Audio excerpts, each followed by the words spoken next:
Good evening, ladies and gentlemen. Welcome to When Words Collide. This is just in case you're actually paying attention to what you're attending for the first day rather than just running around looking for the most air-conditioned room. This is Humour in Fiction with a very serious panel here. So I'm just taking a quick look to see what order we're in. On the end, Mr. Dave Duncan. Moving this way because there's nobody on the other side of Dave, we have Dave Gross. Bringing the table up a whole lot of notches, Sarah Kades. Hello. And myself, I'm Tim Reynolds. I'm moderating and participating and generally just policing it to make sure that Barb Geller-Smith doesn't heckle us too much. When was the last time that was zipped for any length of time? About 5 seconds. Okay. First, I'd like to start off with you may know one or two of the faces up here. Very few people probably know all four faces up here. So I'd just like to start with Mr. Duncan on the end. If you could just tell us what you write, not specifically every title. We only have an hour. And what your favorite stand-up comic is, if you have one. Or just to give people an idea of what kind of humor you like. Oh boy. I write fantasy and science fiction. I stayed away from science fiction for about 20 years and I've come back to it with a couple, one last year and this one now.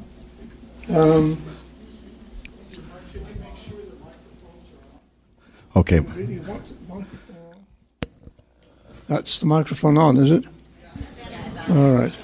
I write fantasy and science fiction is what I just said. Stand-up comic, I can't name a stand-up comic offhand. Okay. What was the other part of the question? Just who you are, what you write. Well, I write this sort of stuff. And, I didn't know we were supposed to bring visuals. You're asking people to read the titles, aren't you? oh yeah, Okay. Buy them. I don't care. Buy what them. you read Yeah, them you don't or read them, yeah. He'll read the numbers as long as you spend the money. Okay, well, we'll jump into Dave Gross. Same questions. I write primarily fantasy, usually with a bit of mystery and horror. Oh, Is it off? You have to Or read lean- that way. lean You in. actually have to be right close to us. Oh, Yeah. how's this? All right. My name is Dave Gross. I write mostly fantasy with some horror and mystery elements. Excuse me. I started writing in the mid-'90s, but most recently the books that I've had published are Prince of Wolves, Master of Devils, and in October of this year, Queen of Thorns, which looks like this. Awesome. It's More visuals. And you can buy it exactly this way. ebook. You also edit? I also edit. I edited Dragon Magazine, Amazing Stories for a brief time, Star Wars Insider, a few others. Currently, I'm working at a little outfit called Overhaul Games. We're bringing back the classic Baldur's Gate computer role-playing game with some expanded content, and I'm writing most of that. That'll come out in September, God willing. It won't come out in September. It will, because I just saw this as being recorded. If I had a favorite stand-up comic, I like a lot of stand-up comics, but lately I really like Louis C.K. Thank you. Sarah. I'm Sarah Kades. I write adventure romance. Sometimes I throw paranormal in because it's fun. I started writing in 2009. So I have a novella out, which I just got the rights back, so I'm working on self-publishing that. That's a neat thing to jump into. I have a short story out, and I'm working on my first full length, which is really fun. And I'm very excited to be here. And I like pretty much whatever's on the Comedy Channel. I like Stephen Colbert and Daily Show dude, Jon Stewart, right? Yep. And pretty much anybody who's funny. Okay. I don't remember names. So, when you see a stamp, that's funny. He's funny. She's funny. But I'm sorry, I don't remember more So I names. didn't mean to put you on the spot. I should have given you this as homework. My name's Tim Reynolds. I do write long fiction, but it hasn't been published, so nobody in the room cares right now. Shorts. I've got two actually out right now in the dealer's room. Today's the first day you can buy it in person, hand in hand. I do horror, fantasy, urban fantasy, paranormal, well, whatever they're buying, really. I also have on the IFWA They're table. buying erotica. I'm not going by that name this weekend, so I can't discuss it. But she's a lovely lady. And on the IFWA table, I have Stand Up and Succeed, which is a guide to success in life based on the rules of stand-up comedy, which is what I used to do. I'm probably why they stuck me up here on the left, where I can keep things rolling, apparently. We've already done, my favorite comic. I'd have to say that I love stuff like Billy Connolly, Robin Williams, the old school, the bizarre. I like it all. I prefer, you can swear like a trooper, but I don't like the abuse comedy that's hitting the clubs these days. The young guys coming up where everything has to, they use F-bombs to make it funny. If you can't make it funny without that word, then it's not funny. It's shock comedy, and it's just not there. Okay, I'll throw the question out to any one of the three of you. Is comedy or humor just part of dialogue, or do you actually use it as a tool with what you write? I use it as a tool. I love using comedy because when I read, I want to be entertained. I want a story, and I want it to be funny and romantic because I write romances, so I like to read romances. But I definitely use it as a tool. When you want your readers to go through that nice, fabulous roller coaster on when you're, anyways, with romance writing, and humor helps it when you kind of jack your reader with something really intense. You can also kind of sugarcoat it with humor, so it's not quite as crazy, or it's like, oh my god, crazy, and then you just saved them because you just put it out or brought something funny in it there too. So I love using it as a writing tool. It's an awesome resource. Mr. Duncan, you're leaning into your mic. You have something to say? No. I wasn't giving you crap. I was observing and saying, "Oh, he's got something." Well, you want to go next, or If you like.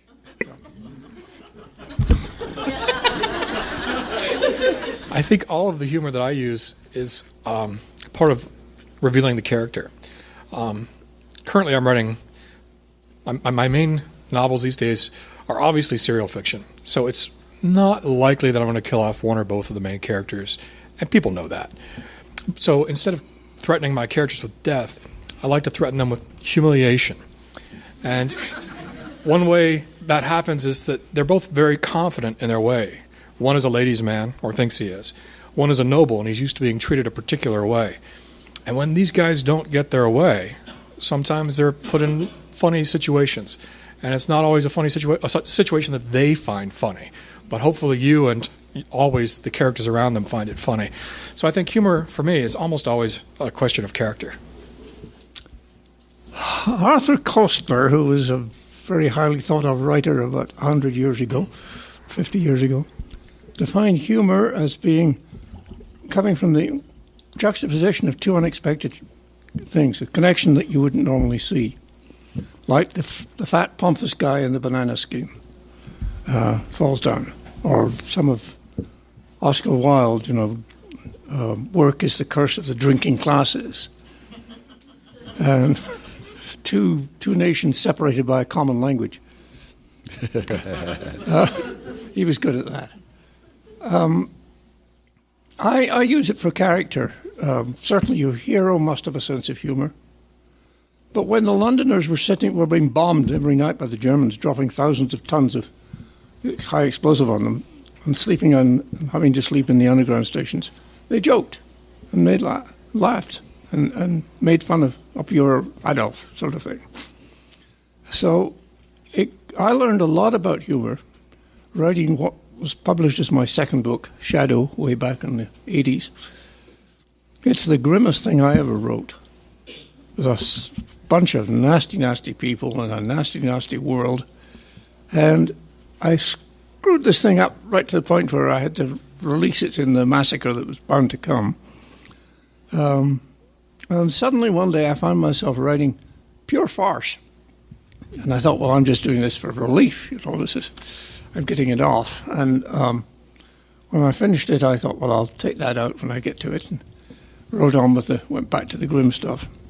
And then when I read them over the last few chapters, damn it sort of fitted.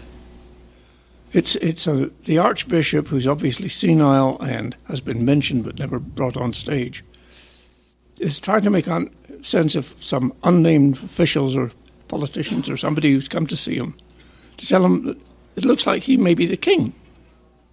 And he doesn't understand this. He's not with it. The king has been murdered. Well, what happened to the Crown Prince? Well, he's disappeared. We don't know where he is, and we think he's maybe dead too. Well, how about his brother, we think he murdered the king. Well, if he murdered the king, his father, he can't possibly succeed. Who was there? Well, the Shadow was there, the bodyguard. The prince says Shadow did it. And Shadow says the prince did it. Well, it makes no sense that Shadow would do it, because he's got to die too now. Was the Queen there? Yes. Well, what does the Queen say? She says she did it. Okay, then we go back to the massacre, you see.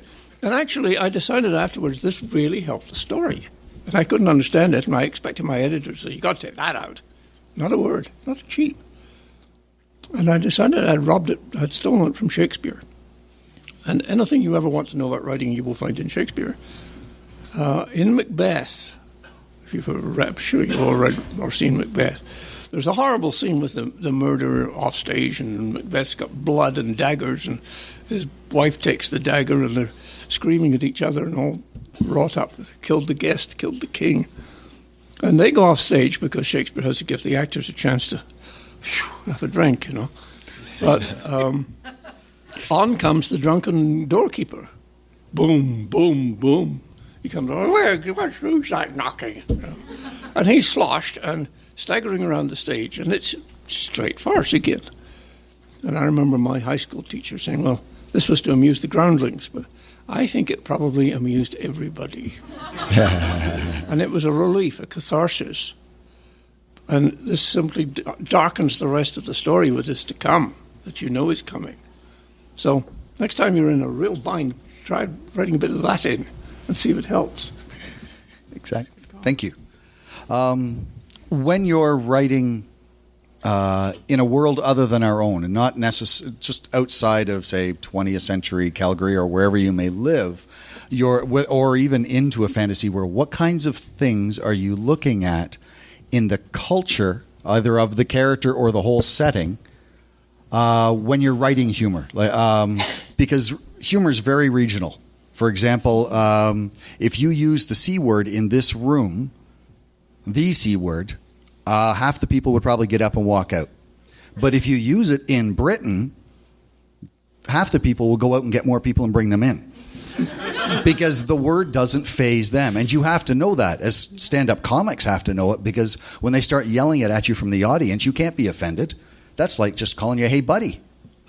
So when you're writing in another world, do you look at the culture that you've created, or what do you look at in that culture when you're trying to find the humor? Like pig farmers, you'd have pig farming jokes. We'll start with Dave. Well, and we'll come back this way. Okay, Dave, Mr. Gross. We'll jump to the middle. Wow. I can't think of any elaborate constructions I've used to show the difference between two cultures in a humorous way. You're going to have to speak directly. I'm just going to have to put it on my chin, aren't I? It's got a rocket. There you go. Well, I can't think of any specific examples of a way in which I've used the culture for humor. I think the key to this is that while the cultures might be different, humans are the same. Mm-hmm. So the analogy is going to be the same. You could find a culture where a word is offensive in one language and not offensive in another, or perhaps a character who doesn't understand the language and says something he doesn't mean to say. I've done that. I'm just kind of... Well, you can think about it, and we can come back to you. I think maybe I should think about it some more. Sarah, did you have anything to... I've never made up another world, so I don't know what I would do. But my readers are my readers, like humans are or I guess characters are characters, so I'm just guessing that I'd probably roll with what I know and not create something else, but I don't know, because I've never made another world. That might be next week. Okay. Well, the kinds of things that I was thinking of are you're looking at the religion. If you're at a synagogue for a ceremony, you're not going to say, "Oh yes, I work for a publisher. I'm the grammar Nazi." Fair enough. Although a Jewish friend of mine did describe himself as the word count Nazi the other day, and it pleased me and shocked me at the same time, because he's taken out the horror that goes with that word, and it still gives us the image of somebody who's going, "You are over the word count," without all the horror. But you have to look at, oh, there he is. There's Ron. My sister's in a Jewish family, so we have to pretty much walk on glass, eggshells, in terms of the humor that we might use with the WASP side of the family. And that's just a smaller thing that we can relate to. But as I said, pig farmers, you have to look at that kind of thing. And I was just wondering if there are any specific examples that, you can... wizards and wands, you start getting into the whole, I see you've got the Excalibur wand, and then all of a sudden somebody's wand just goes limp. There's all sorts of humor there. But it's not a joke that necessarily somebody who wouldn't use a wand would get. And that's why I was asking the question. Well, actually, yeah, my stories are often set in the oil sands, and with environmental consulting base. So, yeah, we do throw in, I guess, discipline-specific humor, which that's where your outside reader, like your beta readers, then tell you if, people who aren't, if everybody will understand it. How do you research that? Do you talk to rig pigs and just wait till they say something funny and scribble it down, or? I don't know rig pig humor. I just know I'm an archaeologist. I was an archaeologist for 10 years, so I know the archae humor, but the rig pig humor, I'm like, I don't get it. I need a translator. I think they find naked women funny. There's not much to a rig pig. So yeah, actually, I do have to ask though, because I've gotten called on it from like, what did you mean here? Is that archae humor? Because I don't get it. Or because my reader didn't get it, but I knew what it was because that's the background I have. So yes, I guess I do, because archaeology is another world. True enough. Yes. Mr. Duncan? I think the successful humor is going to be universal type. You're really straining your world if you expect the reader to understand a joke that's entirely confined to an invented world. I'll give you another example is my Blades books, which were set in a sort of pseudo-Elizabethan Henry VIII world. Durandal, the young hero, is eyeing a white sister. They're the magic sniffers, but they dress all in white. He really thinks he'd like to try his luck with this one. He's gone all shy, so normally he's a ladies' man. And one night he sees her in the park admiring the swans, and he sort of edges up to her and says, "Ugly brutes." And she says, "I think they're beautiful." He says, "You're not standing where I am." I never managed a pick-up line like that in my life before. I can't do it for me. But I think the point was made. He was joking. Everyone would understand that. So universality is where the humor, because you're reaching readers of different cultures. And I guess that's one thing, is that we'd have to be careful of that. But there are so many different types of humor. Just very quickly, sarcasm, which Wikipedia defines as a sharp, bitter, or cutting expression or remark, a bitter jibe or taunt, usually conveyed through irony or understatement. Then there's what I call the self-defecating humor. That's when you crap on yourself before anybody else can. Rodney Dangerfield was famous for, I was so ugly when I was born, the doctor slapped my mother. Puns, wordplay which suggests two or more meanings. Probably not a punster in the room, so I'll have to explain further. George Carlin said atheism is a non-profit institution. And then there's what stand-up comics call street jokes. A priest, a rabbi, and an alien walk into a bar. It's nothing that happened to them. It's not relatable. It's just simply, here's a joke. It's a situation that's completely alien to the situation. So you've got the different types of humor. I find that humor, how a character reacts to humor, also can define them. Absolutely. Don't somebody lean forward, almost bit the mic. Go for it, Dave. But lean in. If you'll permit me a very brief excerpt. The characters are Radovan and the Count. The Count is jumped up, pretentious, very full of himself. Not a bad guy overall, but he's got this flaw. Radovan, he's not traditionally handsome, let's say, but he considers himself quite the ladies' man, and he's always making a play. This time it hasn't worked out very well. At the beginning of this chapter, we see him get belted. This woman just knocks him down. He gets up, dusts himself off, and the boss crooks his finger. The Count is the boss. Radovan held up a hand. Couldn't help it, boss. She was all kinds of winsome. Again, I regretted my efforts to expand my bodyguard's vocabulary. Each morning I wrote 4 uncommon words in Taldane, the common tongue. The challenge for him was for him to employ each term in conversation before day's end. I rewarded each success by teaching him the same terms in Varisian and Tian, languages of which he had picked up only a smattering. The exercises began as a means of passing the time while we waited transport back to Absalom, but Radovan insisted on continuing. Winsome is hardly the term I would choose. I removed my domino mask to reveal my displeasure. She nearly decapitated you with that slap. What can I say? Radovan rubbed his jaw. You win some, you lose some. Now, an awful lot of you groaned, and I would just like to say that Shakespeare disapproves of you. In my opinion, and William has my back on this, puns are not the lowest form of humor, they're the highest. Because in order to understand it, you need a vocabulary. And not everybody has that. And in Shakespeare, the most brilliant characters are often the fools. You reminded me of this a moment ago. In my favorite play, in Much Ado About Nothing, Dogberry is this fool who doesn't understand what words mean, right? Does anybody remember Dogberry? He's just full of malapropisms. But by the end of the play, he's the one who gets the bad guy. He's the only one who actually can see reality, even though he's having trouble with wordplay. And that's yet another joke that the bard is making. If you do know words, you should have the power to determine the difference between fantasy and reality. I recently had the pleasure of watching my granddaughter playing in an amateur repertory production of Much Ado About Nothing. And my wife pointed out, read something out to me, to say that we don't really get the point of that title anymore, because nothing in Shakespeare's day was a synonym for vagina, because a woman has no thing between her legs. It's true. So My granddaughter doesn't know that, so don't.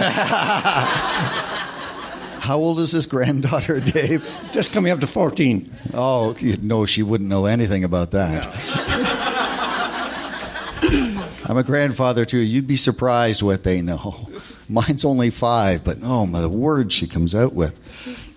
I find that humor can be used, as well, we were talking earlier about as a tool, but quite often I find the best horror uses humor almost perfectly, and it's not just timed, it's orchestrated.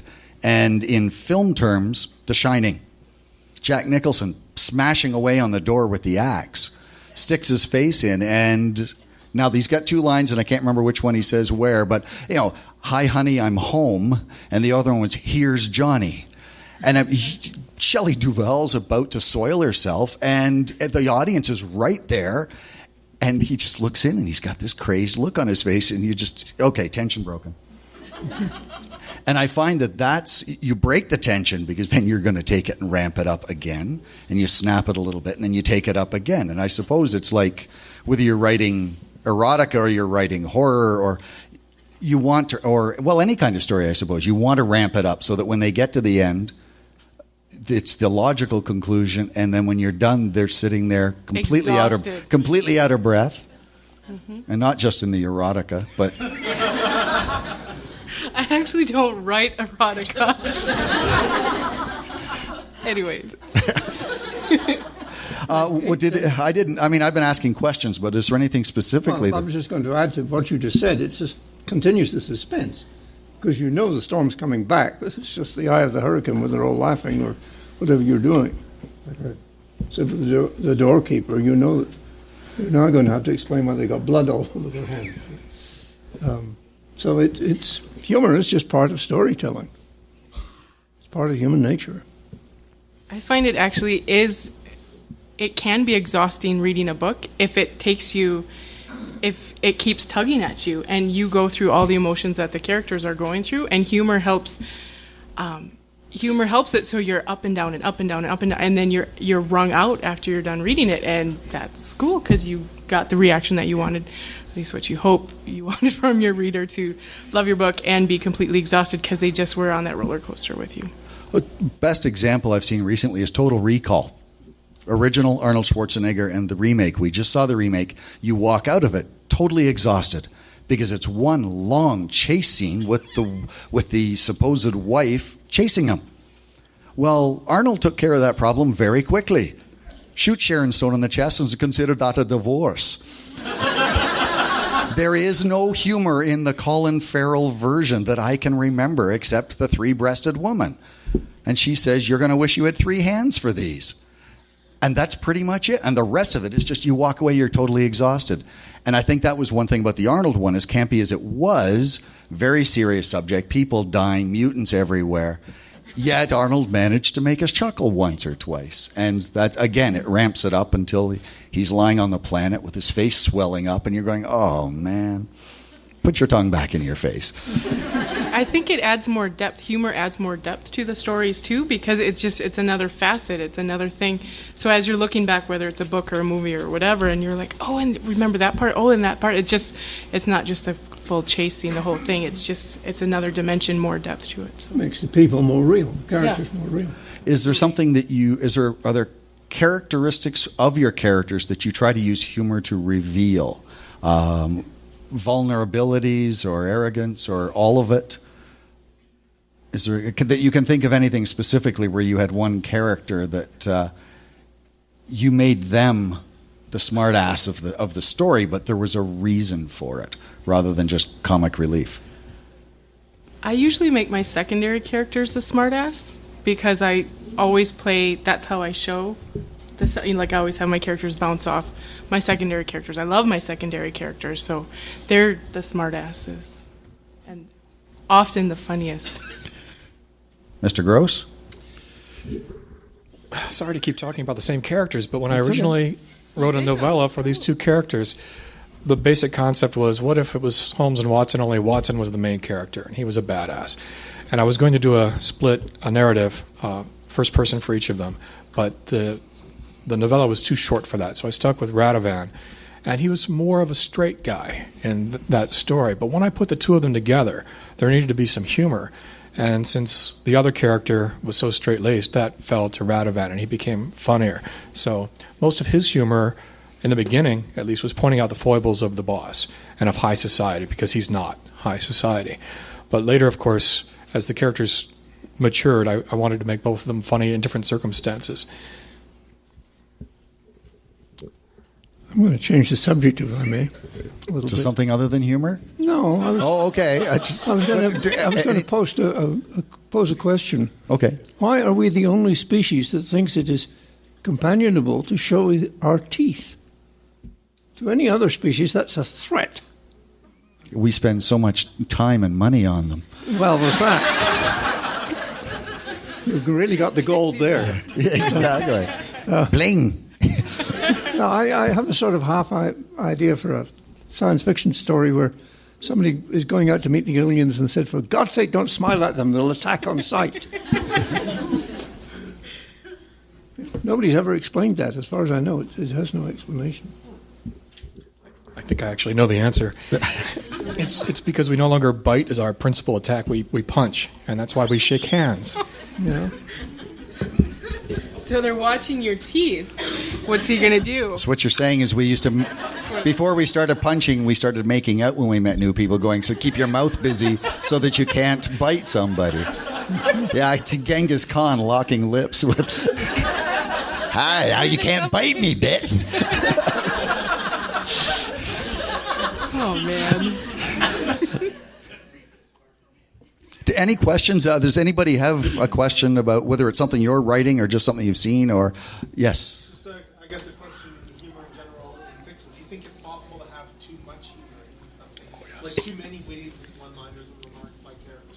Is it Is it possible to have too much humor, too many witticisms in a piece of work? Yes. When I first started writing full-length novels for TSR at the time, there was a little bit of humor in my book. And there might have been a little bit more, but I was scared of becoming the funny guy because I saw what happened to the previous funny guy. All they ever wanted from him was funny novels. And so he wasn't taken quite as seriously. I like the dark side. I liked a lot of other elements, not just humor. So I always try to pull it back a little bit. And I think the last 3 novels that I wrote, in the first 2, I reined it in quite a bit. And in the second one in particular, it was a little bleak with less humor, at least in 2 of the 3 narratives. But my editor loved the one that I recently turned in. And I think it's partly because there was a lot more humor. And I have this terrible, terrible feeling he's going to push me to write the next one as a really, really funny novel rather than as an action adventure with a little bit of humor. And then I'll be the funny guy. Yes, but you'll still cash their checks. No, I don't agree with that. I think one of the best writers in our field right now, at least in Canada, when he's in Canada, the Canadian, is Matt Hughes. And he's a brilliant writer, but he only writes funny stuff. And the old saying in publishing is, if you write humor, nobody takes you seriously. But maybe that's all he can write. He doesn't enjoy writing anything else. I don't know. And I know of a couple of writers I hugely admire. One of them's dead, the other's still going. Whose humor never really quite seems to work as well as the rest of their stories. It's an act to write humor. But if you look at Terry Pratchett... Oh, yeah. Yeah. I mean, is there a stop to the humor? Some people use humor as the break. I think you need to punch somebody in the head in one of his books to get a break from the humor. And I found Harry Harrison's Stainless Steel Rat, which was what colored my love of science fiction. And it's bang, bang, bang silliness. But I guess bad humor you could... Sorry? The early Stainless Steel Rat. Yes. Went too far with it. Oh, yes. Piers Anthony, read 1 or 2. I dare you to read all 50 and leave with your sanity, but not that it's bad, but it's... Even the titles are puns in the Xanth world. And but he's found success, and they insisted he keep writing more. And those are checks that you can cash. Sorry, Sarah? I actually just read a book. I can't remember the author, sorry. And it had, her zingers were so great. And if there would have been a handful of them, I would have been on the floor peeing my pants laughing. So, they were so good, but because the volume, there were so many of them, they lost their punch. And then they got silly, but not in a good way. It was just okay. But by themselves, or just a handful, God, she was so funny, but she just oversaturated the book with it, and so they totally lost it. They weren't cool anymore. So there was a hand over here. Yes? I just want to challenge, because I think there is actually a story and some interesting ideas in Terry Pratchett. It's not just humor. You find the same in Jasper Fforde. He wants great humor that ends up wearying after a while. Tom Holt would be much closer to that by far than Pratchett. Oh, I wasn't saying that Terry Pratchett that it was too much, but when you get into it, he's just so hilarious that there's almost no break. You're still snickering from a joke 10 minutes ago and what he's done, but he's it's a craftsman with it. Well, he's more of a satirist than a humor, Terry Pratchett. He's really satirizing British society the way W.S. Gilbert did. That's why he was the most successful writer in Britain for years, until J.K. Rowling came along. It satirized our sensibilities. The green shirt gentleman. I was thinking we were talking about puns, and particularly, Mr. Gross, you were talking about puns in different languages. Does it bother you sometimes? Because it bothers me sometimes when there is a pun, and I, at that point, realize this person is probably not speaking English. So, and yet, if it would make no sense for you to have your characters not speaking English make a pun that is not a pun in English, and then have the characters, groaning about it. You say, "What the heck just happened?" So, Do you think that that is a problem, I guess, or do you just sort of, hope the readers won't focus on it? Do I think it's a problem that in a different world, whether they're not speaking English, that puns wouldn't make sense? No. Because if somebody's going to laugh at that pun, they'll laugh before they think about that. And if they're already thinking about that before they would laugh, they're probably not going to enjoy that book anyway. Yeah, I would say that all you're saying is they said something funny. It wouldn't have been the same in a different language. You're translating the whole thing. Even a historical novel set 100 years ago, you're translating into a different language. Well, that can also be a source of tension or humor in your story. Is if you've got two cultures, is one of them finding something funny, and all you got to do is put a Klingon and a Vulcan in the same room, and you're going to find slightly different senses of humor. I mean, Worf's idea of funny was not the same as even any of the Vulcans or any of the humans, actually. But the culture, though, the humor is based on the culture. When Worf did make a joke, it was usually violence-related, war-related, mating-related. Except that one line, this is when they're in, they've gone back to classic Trek, and you see the original Klingons, and they look at Worf, and they look at the other guy, and they go, Worf, and he says, we don't talk about them. The Klingon denial, I suppose. But that is an important thing, is if you've got different cultures, you can create tension because if Columbus had met the natives and one of them had gone to shake their hand and he'd pulled their finger and then farted and laughed, that might not be taken so well. I mean, that's a grade school example, but you can play on that. Have any of you used humor to create tension rather than to break tension? Or a bad attempt at humor that was misconstrued? It would be difficult. It would be very difficult. I think most humor, especially stand-up routines, they're all about tension. The whole idea is you don't know what's going to happen. And then when you hear the unexpected answer, the tension's released. So I don't always think of humor as comic relief. Sometimes I think of it as comic tension because you're winding somebody up to expect one result, and then you're surprising them with a different one. Okay. Have you ever used it where a character was trying to, build the tension up and then it didn't break, not in the way you expected? Or all right, let's back the question up a bit. Do you let the characters bring their own humor to it? Once you start writing it, do you find that the humor just simply, it comes in from nowhere? You don't have to tell the characters. It's like when they take over the story and they're writing it for you. Do you find that with the humor, that sometimes the jokes are popping and you don't even know who wrote it? Oh, yeah. Absolutely. Yeah. And do you ever snicker at your own writing, going, I can't believe I wrote that. Oh, I'm going to get into such trouble. I'm always a little worried about the humor in a story until somebody else laughs. I don't trust it. So I always have several first readers, and I walk out of the room and I stay to listen.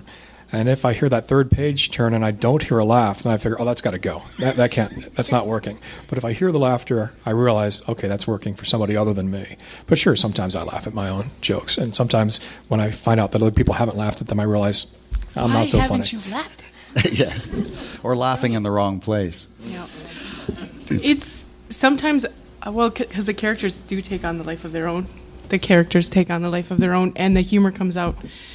And then, readers will tell, it was so funny when you did this, and then when they did that, and I actually don't consciously remember planning it that way, because the characters know what they're doing, and they write the book, so, yes. Well, I maintain that every character in a book is the author with a mask on. So you've got to think yourself into the character. Oh, I agree with Dave completely. I never buy into that idea. I understand that it feels that way for other people, but it's never felt to me like the characters took over. It's always felt like somehow I'm always in control of the character, but I know who that character is, and I know where the humor would come from. Is it George Martin who says that you have gardeners and architects, the people who let a story come out from the beginning as it gradually unfolds, and then you have the people who write an outline and place everything where they intended to put it. And so in that respect, I'm more of an architect than a gardener. I'm always doing it on purpose. I try to do it on purpose, but then my characters let me know where it's going. They do. Like when you, I don't know if that happens with you guys, but you start writing in a direction and they're like, no, really? No. And then I kind of have to detach my mind and just let the creative channel flow, and then it just rockets out. So We have a question over there. Oh, sorry, hi. I'm just curious, do you ever write something that you think is incredibly serious? Do you walk out of the room and laugh? Do you ever write anything that you think is incredibly serious and you walk out of the room and then laugh? No, you walk out of the room and then you hear the laughter. Okay, and then so you walk out of the room and then you hear the reader laugh. Say, you walk out and you wait for the laughter. You walk out not expecting laughter and then laugh. When I was doing stand-up, I was getting laughs in places I didn't expect. And fortunately, I would record what I was doing so I could go back and go, oh, that was a lot funnier. That was just meant to be a one-off. So that becomes the new joke. And then you end up, well, I've stood on stage enough and not gotten any laughs. But there's no other comic in the room, is there? He's shaking his head. It's a bizarre thing. If you ever want to torture yourself, try stand-up comedy. But the question to the other panelists, have you ever written something you thought was serious and somebody else got shits and giggles out of it? I hate to think that that's why I get rejection letters. Oh, you haven't had when was the last time you had a rejection letter? A while back. Okay. But I've had them. It was probably on an IBM Selectric. It's been that long. No, I sold Del Rey 5 books in my first year. And then I thought this is pretty easy, and I sent in another one, and I got a rejection phone call on Christmas Eve. Merry Christmas, you suck. She was Jewish.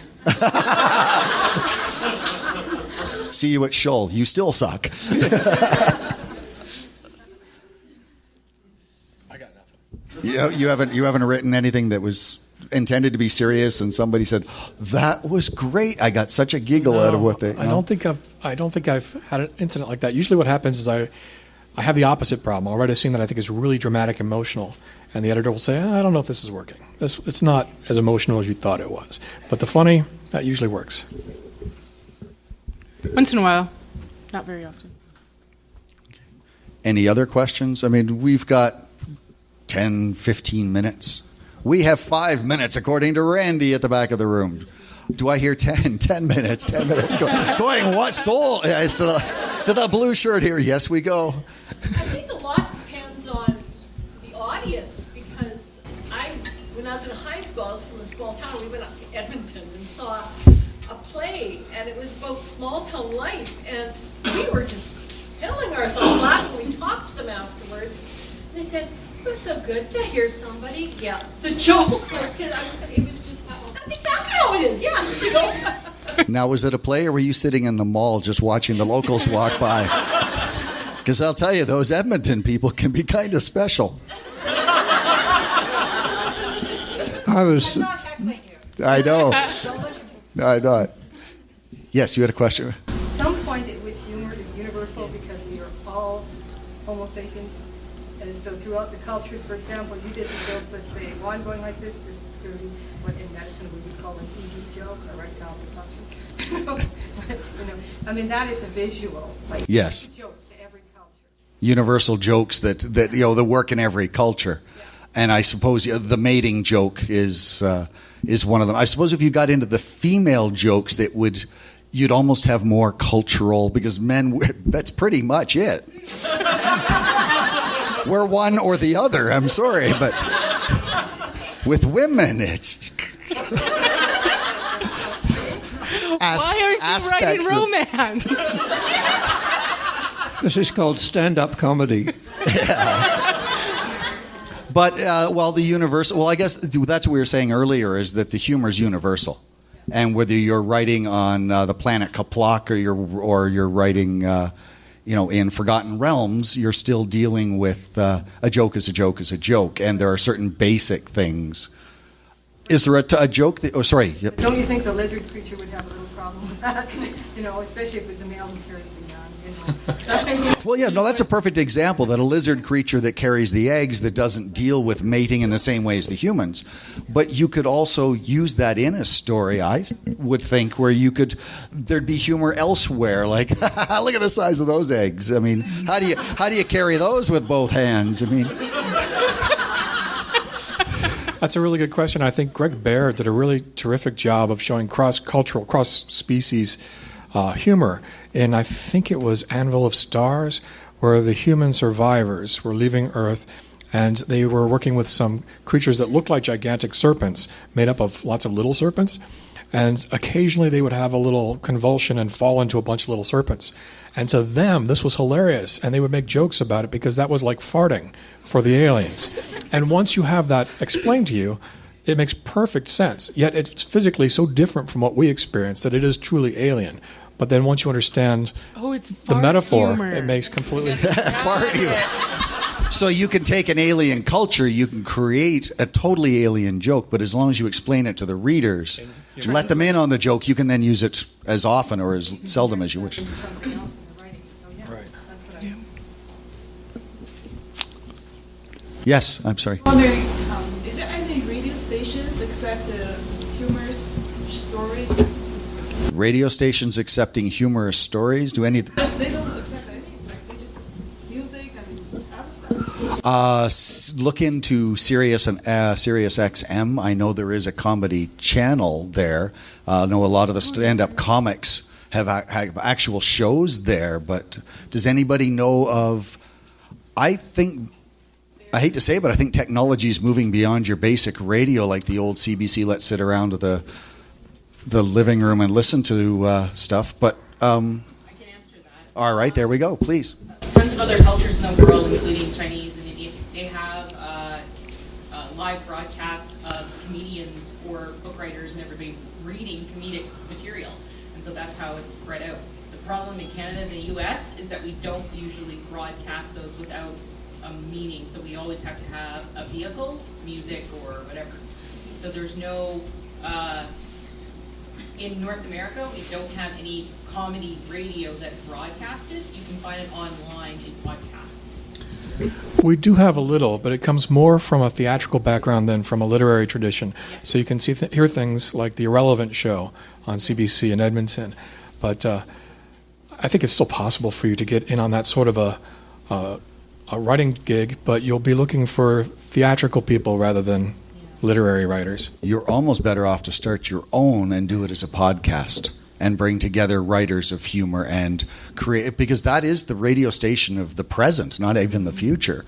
You just can't play other people's music, but it's actually also a great way to get your story out there without violating the been published before thing. Scott Sigler, science fiction, I mean, he made his name in podcasting and then had tens of thousands of followers, and they followed him when he printed it. And his sales went straight up almost instantly. But I've just been told our time is up. Any final points from the panelists on why you love using humor, why you hate using humor? I love to laugh, and I'm pretty sure a lot of other people do too. So I love reading books with humor. And I love smiling. I love laughing. I think that's universal. So that's why I love humor. Okay. I don't think the characters would be real if you didn't have some humor. Dave? Yes. I abstain. Thank you very much, Dave Duncan, Dave Gross, Sarah Kades, Tim Reynolds. Thank you very much for coming out. Okay.